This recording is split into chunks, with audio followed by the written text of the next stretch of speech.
This is Victor Briggs again, Principal Consultant, VTB Consulting, on the Employability Series.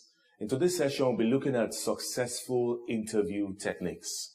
And we know that we've gone through a lot on from job search strategies to how to write a winning CV.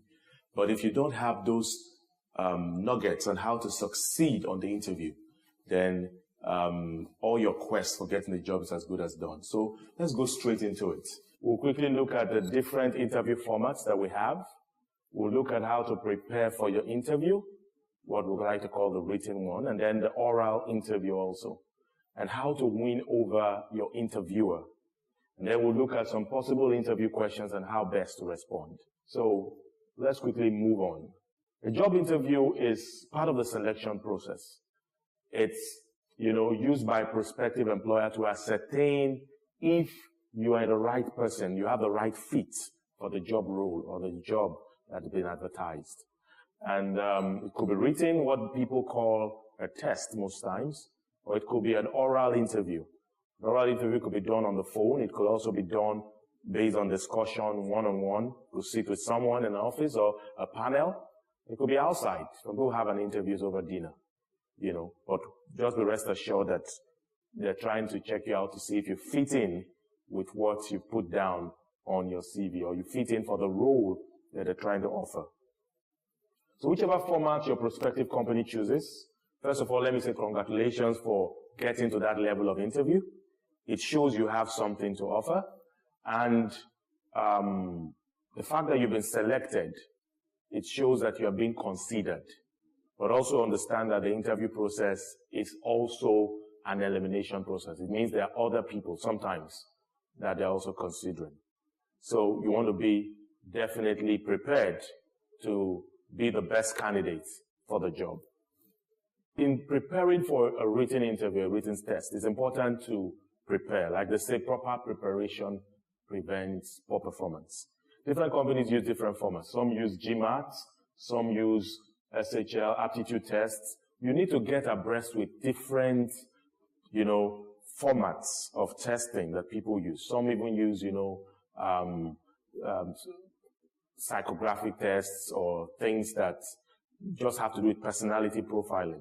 So beyond just the normal, test that you do, get the GMAT or go online, get different testing questions. You could even pick on reference. Go back. Some people go as far as asking background WIEC-based questions. So you want to just prepare, refresh your memory on different areas so that you're ready for the test. And do well to research on the company that has invited you so that you know the type of test that they'll be using. You want to get as much information on the testing that will be used and prepare accordingly. And make sure you have your documentations, everything ready when you're going for such an interview, because sometimes they might ask you to drop copies of your credentials and things like that. So you have to have all that ready with you. Arrive at the test venue on time. And that's very important, because you don't want to go late for any interview. It already has a psychological effect on you, and it has a way of also reading something not too good for your prospective employer. So you want to be there on time. You want to be relaxed. You want to take time to go through all the instructions, all the questions and everything that they're asking, so you are answering appropriately, and write with speed, write with accuracy. Sometimes, like I said, the test questions might not be too difficult. It's something that if you have enough time, you'll be able to get up. But sometimes they're testing for different things. Some people are testing for the ability to work with time. Some people are testing for your ability to work with others. Some people are just testing for IQ and different things. So you want to be sure to finish on time. In preparing for the oral interview, it's important to pray for God's favor. The reason I say that is not a cliche, is because sometimes, you could just connect with your employer, your prospective employer, in a way that, every other thing becomes an extra. So it's important to also, not look down on that aspect of chemistry and God's favor in going for the interview. Having done that, it's important to research. This keeps coming up again. Research the company. Find out details about the company. Find out details about the job role you're applying for, you want to work in. it's a no-no to go to a company for an interview and they're asking you, okay, why do you want to work here? What do we do? And you have no idea about the company. You say, no, I just saw an alert and I came. No, it shows you are unprofessional, unprepared. You didn't do your job well. So find out details. What are they into? What do they do? What's their mission? What's their vision? What's their values? You know, and the position you're being interviewed for, you know, what's it about? How well or how best can you, add value to that position? What can you do differently if given the opportunity to work there? You should be able to do that, research on all that, and prepare for all that in your mind. Carry necessary documentations. Dress properly. Dress properly. Remember, you may never have a second chance to make a good impression. In dressing properly, avoid colors that are off. Avoid colors that are a bit too loud. You want to dress well, you want to dress smart, you want to look good, but you don't want to be off with some colors that may be a little bit very odd. There's no need wearing something yellow and orange, and something that might just turn off the interviewer. You want to be on the safe side. There's some colors that are moderate and they're good. So dress properly for the position you're applying for. Then go in with confidence, and that's very key. Confidence is something that is contagious. It sells. When you're confident, people feel you have something to offer. So it's important to go in with confidence for the interview. So what are some of those interview questions that you get asked during an oral interview? What are some of them? Some of the questions you might be asked are questions like, tell us about yourself. And when they ask this question, sometimes they just want to hear you out. They want to hear your ability to communicate clearly. They want you to be able to answer this question, not just telling them, your personal history, but about yourself. Talk about your strengths. Talk about your personality. Talk about the good qualities you have.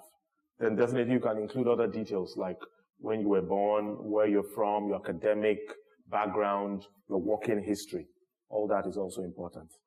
So another question that people ask is, why do you want to work here? So usually this question is asked to find out how much you know about the company, if you actually have genuine interest or passion for what they do. So you want to be able to answer this question, telling them as many things about your company, positive features, and what the reputation is about. For example, you could say something like, I love the fact that this company focuses on staff development. I see myself here, and I see myself developing myself. Those kind of things that make them also feel good, but also is in line with what you want to accomplish. How your personal passion are in line with what the company does is also important. What's your greatest weakness as a person?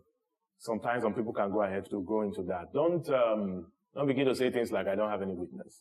Or, begin to tell them scary details about certain areas of your life. You need to avoid, remember you're trying to sell yourself. So, as much as possible, even if you're being human by saying this is an area, but let it not be an area that's attached to your job. Don't say things, that might make you look very unserious or disqualify you for the job. Don't go say things like, I sleep a lot in the office, and things like that. Sometimes you can even turn a weakness into a strength. You can, for example, somebody said, sometimes I get so engrossed in my work, I don't know how to really, work-life balance, and I feel it's not too good. It's like I'm a workaholic. It's a weakness, but every employer would like to have that kind of person, a workaholic on the job. But I'm not saying you should use that. You should just be diplomatic enough to say something that doesn't send you off. Why did you leave your last job? That's another important question. And then you want to find out if you had negative issues where you were working. So you want to be honest with reasons why you left, and without putting the company in a bad light where you were working, without putting your former employers in a bad light. You could say things like you felt you've outgrown the job prospects there, you needed a more challenging environment and all that, and you wanted to work for a better company like theirs. Everybody wants to hear something like that. So those are some of the questions you may be asked. This is another very important one. What salary will you be expecting? Some people are very shy when it comes to this. They'll say the company has a salary structure, whatever. No, don't sell yourself short. You are a person of value. You have something to offer. So you must do your research. Find out what's the salary scale for that level that you're applying for. and be able to give a range. Not something that is too high that cuts you off and makes you feel like, we can't get this person. And also not something that is too low so that you don't shoot yourself on the feet. So do your research, come up with pay packages for similar jobs in similar organizations, and come up with a range that is okay for your present level. There are many other questions we may not be able to take on here. Some of them are, why should we hire you? Give us an example of how you've worked well in a team or under pressure. And that's very important because sometimes people want a team player. They want someone that is not just a lone ranger. Remember, together, everybody achieves more. So you need to have that at the back of your mind. What experience or expertise do you have in the particular area you've been interviewed for? Some people can ask you, what's your 5-year plan? You must be able to think about that introspectively before you go for the interview. Some can even go further to say, have you ever handled a leadership position before? And it's very important to be able to state where and how you were able to do that. So you tell your experience. All the best in your interview. I want to say congratulations to you. Like I said, getting even into the interview is a feat, but we know you can also get the job by taking note of some of these tips we've shared. Until I come your way again, make sure to follow this series on the employability series and give yourself the edge in the industry. Thank you very much.